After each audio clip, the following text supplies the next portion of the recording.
Who's the best space dog?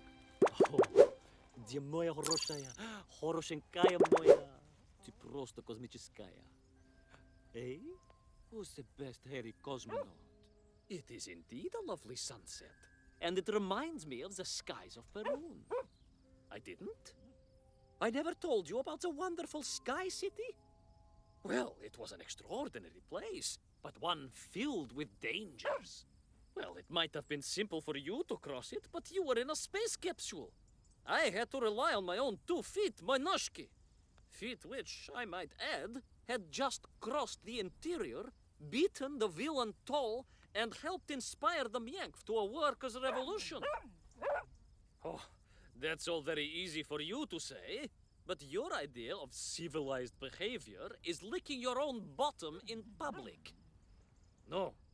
My adventures above the clouds were filled with untold dangers, death-defying escapes, and some really quite extraordinarily large bielaribica. And it happened... Weeks had passed since I left Plutonia, and one evening, exhausted, I simply fell asleep at the foot of a strange windmill. And when I awoke... Well, that thought didn't cross my mind. I was exhausted after all. This is beside the point, my nosy canine friend. What matters is this. When I awoke, the windmill and the ground around it had been carried high into the air. What magic was this? Что за магия? As unlikely, perhaps, as a suitcase-sized dog orbiting the center of the Earth for many years. Quite.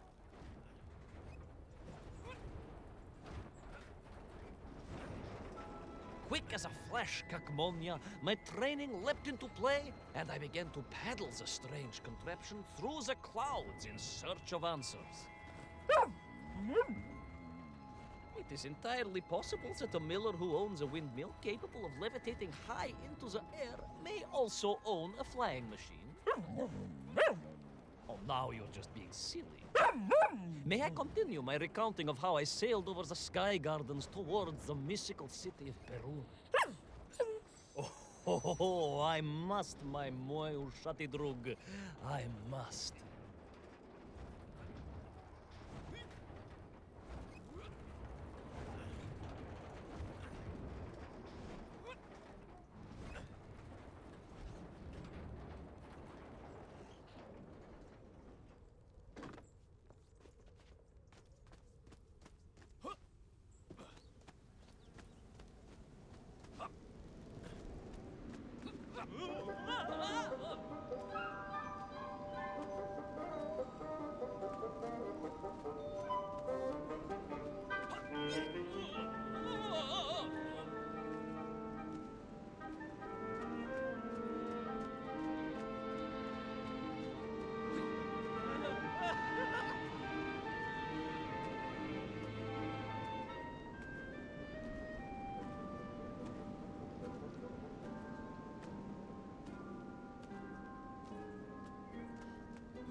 What powerful emanations! What mighty gusts!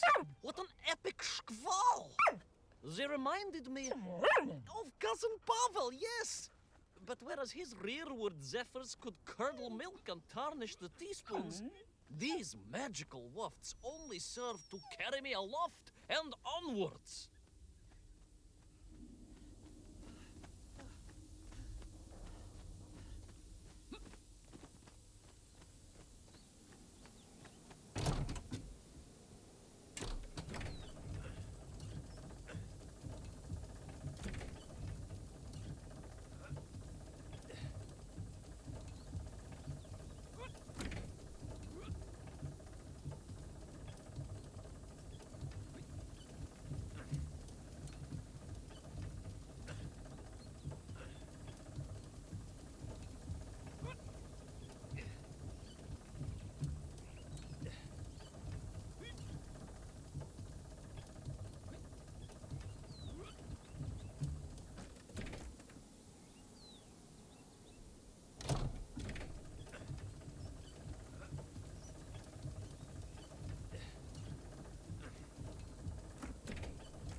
But something was afoot in the gardens of Perun.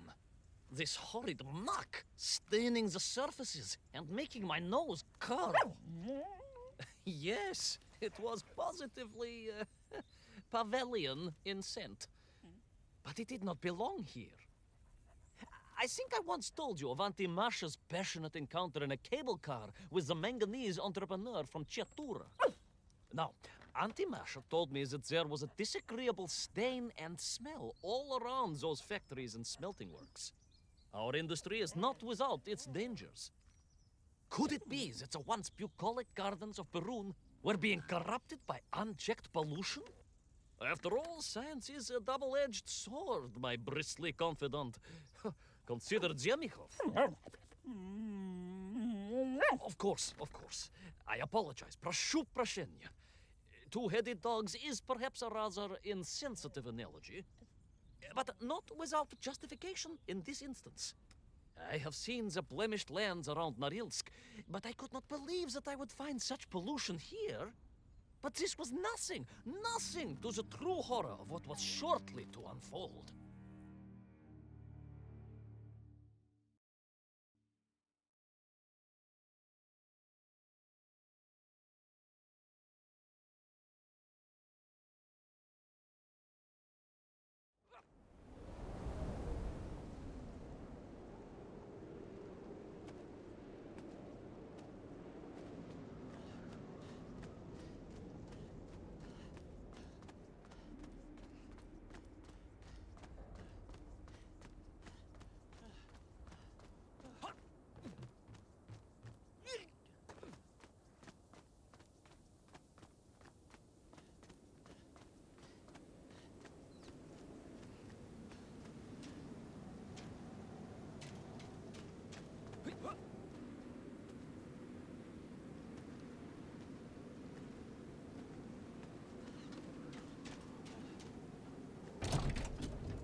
That terrible, straszная machina, spewing its poison into the air, had created a monstrous thing.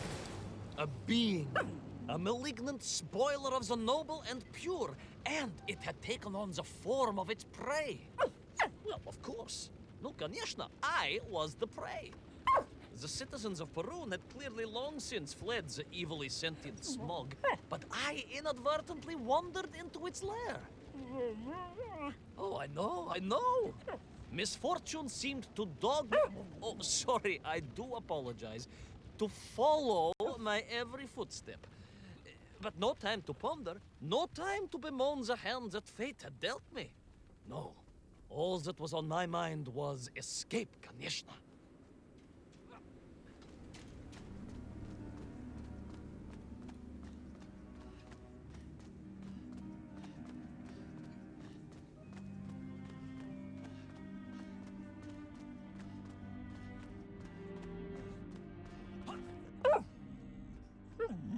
Yes, it was most interesting.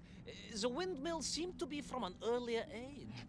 Perhaps this was a devastating warning of the destructive power of unfettered industrialization. I most certainly had not forgotten about the windmills. I did not get carried away. You are missing the point. Perhaps because you are only a small dog. Oh, a brilliant, brave, spacefaring dog, of course, but a small Sabashka nonetheless. If you perhaps listened more and interrupted less, I am just getting to the explanation of the windmills.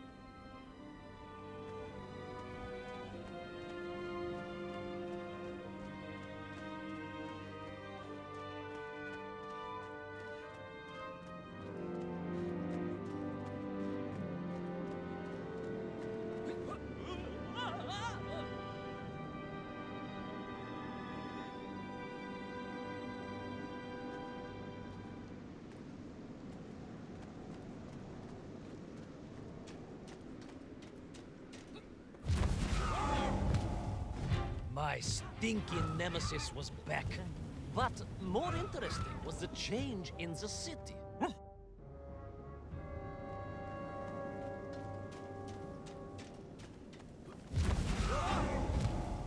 My stinking nemesis was back. But more interesting was the change in the city. As windmills were fading out, clearly obsoleted, mothballed, relics. Instead, a sense of an obsession with power was apparent. Vast engines, terrible machines, ever hungry and reliant on the rapid consumption of fuel, the production of toxic fumes and choking gases. Pride, my pushisti compadre, pride, ambitia, ambition, the dark side of science. Zemechov's had too many. Don't be ridiculous, dog. Only a durak with the intellectual capacity of a ringworm would think windmills are in any way harmful.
Of course, you never had much of a chance to travel. Sarcasm doesn't suit you. You don't have the tail for it. You do, at least, have a tail. Mind you, family gossip maintains that so did Uncle Rabliem. Although it was apparently little more than a stub, and a source of considerable discomfort and social anxiety for him.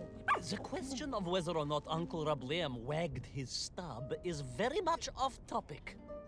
What I am trying to say is that your upbringing on the streets of Moscow meant you never saw the blackened fields of Magnitogorsk, the sacrifices made by the valiant citizens of that industrial heartland, as they drowned in their own blight, even as they powered the state forwards. I was reminded of Magnitogorsk as I wandered through those fields of pipes and foundries, and I wept for the loss of innocence that so often goes hand in hand with progress.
Indeed.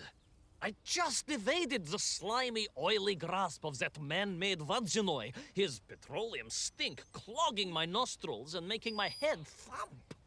And I felt a great stirring within me. Yes, much like, I assume, Cousin Pavel. May he never get loose again. But no, quite different. This was no volcanic upbubbling of gastric malintent. No, it was the roaring fires of justice once more ignited within me. I felt a swell of patriotic fervor and knew the hand of destiny had fallen on me once more. Yes, what a hand it was. I could not see this great wonder sink into an abyss of poison and bile. The Perunians may have been forced to abandon their city, but I had saved the world once before and was ready to answer the call again.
What strange metal bielorybitsa clearly designed to swim through the air? I was amazed. And there was more.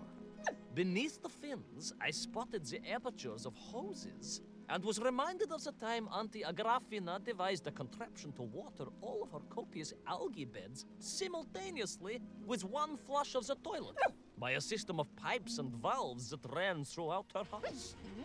Можно так сказать, in a manner of speaking, yes. Her algae were most irrigated, although her neighbor Victor was washing his trousers in the sink at the time and was bruised quite severely about the face and body. But these were no ordinary flying metal fish. They were designed to expel air, fresh air, and push back the polluted clouds.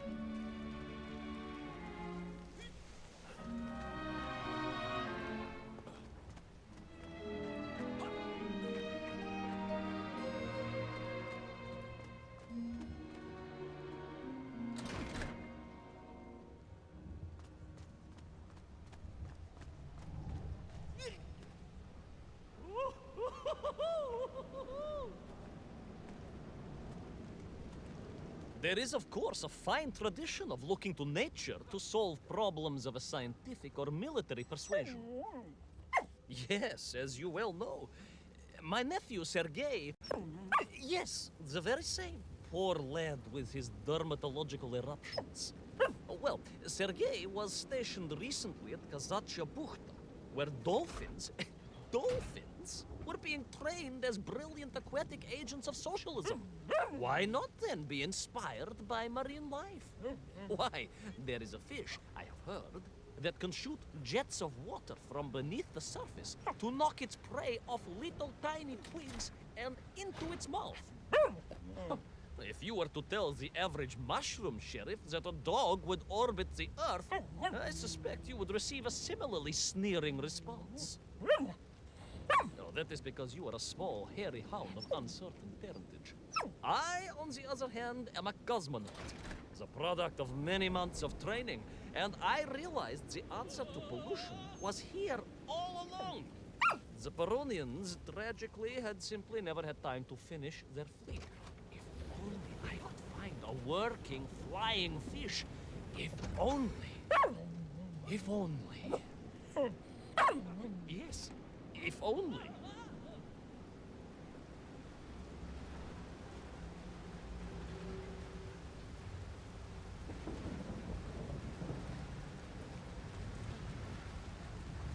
It made perfect sense, of course. The poisonous Duhata that engulfed Barun was like a nasty cold. And you know what to do with a cold to rid yourself of it. You may not get colds, but nor can you operate pea-shelling machinery. So, don't get ideas above your station. We humans, on the other hand, may produce up to 16 million perfectly unshelled peas in an average shift. But we are martyrs to our sinuses. But to clear them, aha! These are remedies we Russians have been perfecting over the long centuries of harsh winters. Onions. A quick snifter of onion oil will clear your head faster than a Pragviev can clear a hypothetical minefield. Yes, if I could find a functional fish, I would become that onion.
Close.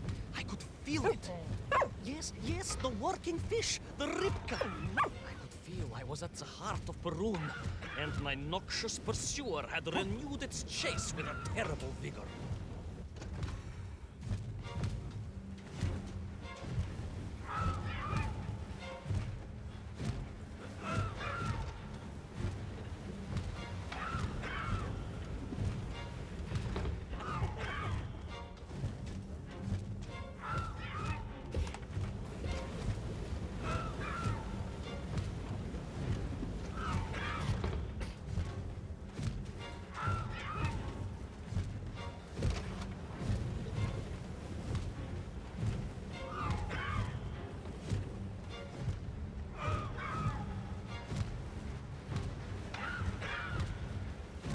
Not far now. I just had to keep going, keep pushing. It's almost as if you knew, Pavel. Uncanny. Double jet.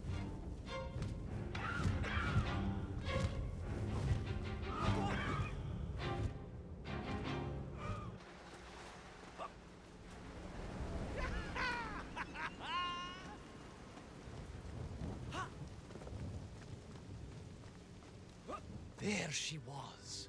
A beautiful sight. Her scales shimmering in the sunlight, her fins poised for action, her onion cannons primed for a great aerial conflict unseen in the annals of human endeavor.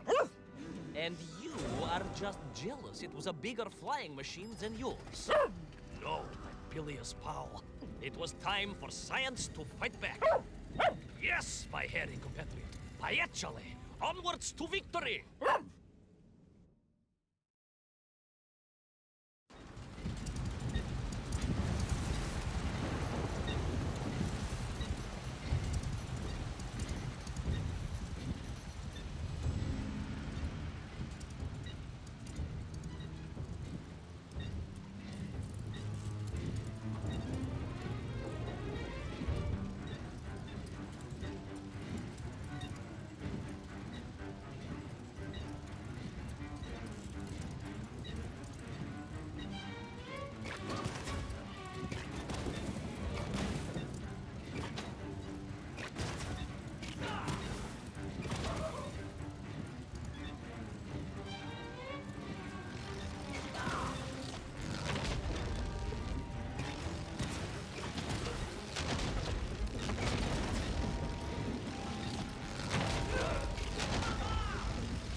was a miracle. I found myself swooping through beautiful clear skies, the strange interior sunlight gleaming on the sides of my fishy vessel. I heard birds clear their little throats and begin their wondrous gvalt, the wind gently humming on the fins. And then, all of a sudden, under it all, well, you see, in my hurry, it didn't even occur to me to check how much fuel was carried in the strange craft. With a horrible splutter, the engines choked and died. And suddenly we were plummeting downwards towards our doom. I did not. A simple mistake that many have made. Why, my Aunt Agrafina met her untimely demise being late for a fungal sculpting seminar and making exactly the same error. Only, unfortunately, it left her stranded in sub-zero temperatures just outside Pravachitsinsk. She wasn't found until 18 years after her own funeral, but was perfectly preserved. Remarkable, really. It is beside the point, yes. So, there I was. My fabulous ship had become a terrible prison. I was hurtling to my almost certain death. My triumph turned to tragedy. But then... well, you know what happened next. Even so, moi magnati drug, that is a story for another time. A most extraordinary story, of course, filled with dangers and wonders, and canals, and invasions, and strange doorways to other worlds. But perhaps too long a story for now. Yes, indeed, my canine tavarish. Time for soup. Auntie Agrafina's famous borscht.